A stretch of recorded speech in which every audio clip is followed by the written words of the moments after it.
I thought it was best to just have me. I can do everything. I can do it really well. And I've learned over time that that's actually not the case if you want to continue to grow.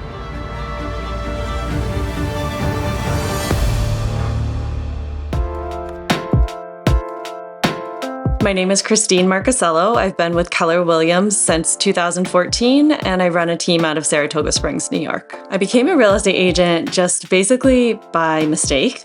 I was a teacher, and at the time, I wasn't having success finding a teaching job that I was comfortable with. I stumbled into real estate through an experience that I had selling my own house for sale by owner that didn't go so well. I just didn't think very highly of the few real estate agents I knew, and then when I met the one that ended up bringing us the buyer, it furthered that thought of like, they don't communicate well, they are unprofessional. And so I was like, I can do this better. And so that's what got me interested in starting down that path.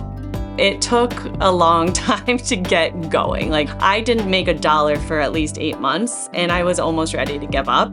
I was doing all the right things, and I was staying the course and, telling people I was in the business, and I was hosting open houses and doing everything they told me to do, but I just wasn't having any success.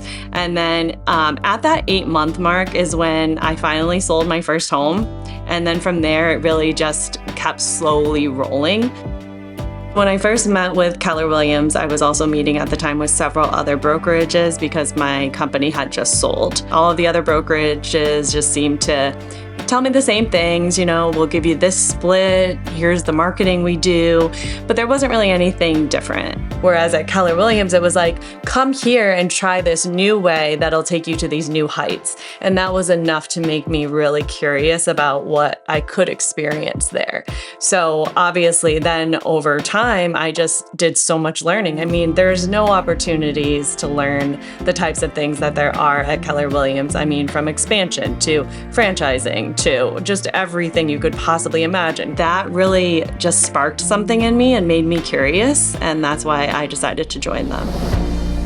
Back when my kids were little, I can remember taking them to the babysitting room at the YMCA, and I would get on the elliptical machine because that was where I could read. So I would open up the MREA book, and then I could do the exercise without running or without doing anything, and so I could still flip the pages. So I was, heavy into multitasking back in those days. And then I did finally have that hockey stick moment that we hear about. I remember that I had made over $100,000, and I just thought that was mind-boggling. That was just not something that I ever thought I would do, and especially in teaching. I was selling about 65 homes on my own, and that was really exhausting. I was working for a builder at the time and hosting open houses every weekend and showing homes when I wasn't. As I started finding more and more success in my individual career, I started realizing that we might be able to afford like a couple of nice things, and I thought that it was really my job to provide something like exciting for my family, like a boat. We actually named the boat Daddy Days, which at the time we thought was really cute because that was like our inside joke of like, oh, it's another daddy day, because that was just what weekends were. They were filled with daddy days.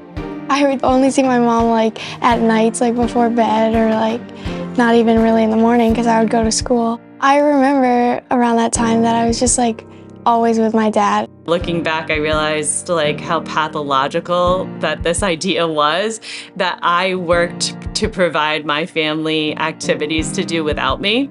But at the time, that was really defining success for me.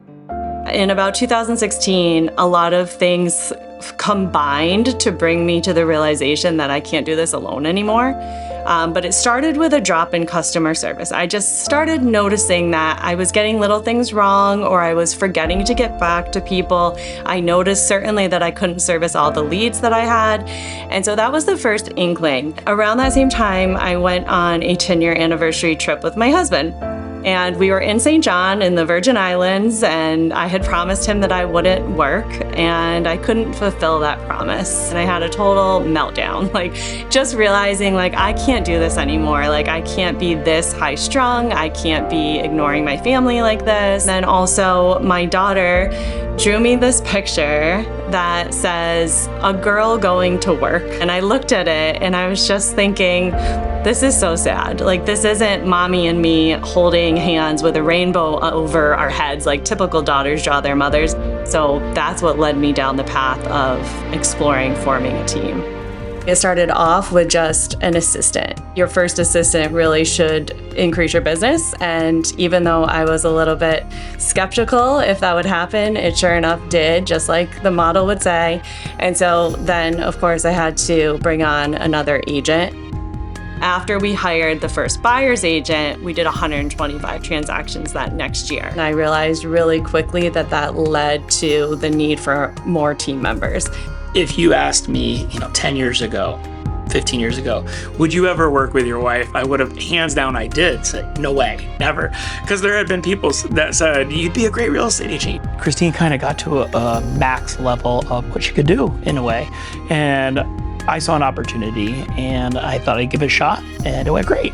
So I got my real estate license in 2017. She gave me the opportunity to start going on appointments, and I found out I really loved it. I could never have done what I did without Dominick's support. Our roles might have changed over the last few years, and now she's supporting the family a lot more at home. I've seen her so much more now, and it's made a total difference.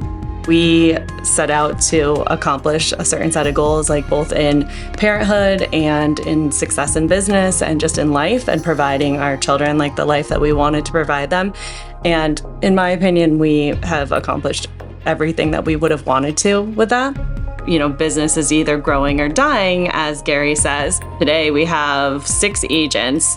We are still hanging out around that 150 transaction mark, which is 70 million in volume. I intend to make it grow and to do everything I can to help it grow, because that's the job that I have signed up for.